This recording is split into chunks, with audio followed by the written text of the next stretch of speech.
这是一只刀嘴蜂鸟，它是唯一一种会长于身体的鸟类。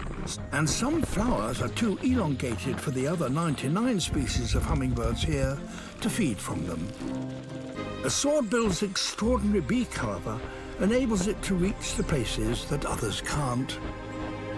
And as each long flower blooms, it gives the swordbill a fresh supply of food all to itself.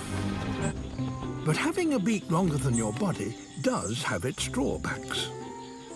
For a start, it's tricky to keep it clean. Harder still, how do you preen your body feathers? Swordbills can't reach their feathers with their beak. The only option, a good old scratch. It's a little unrefined, but a small price to pay for an exclusive food supply.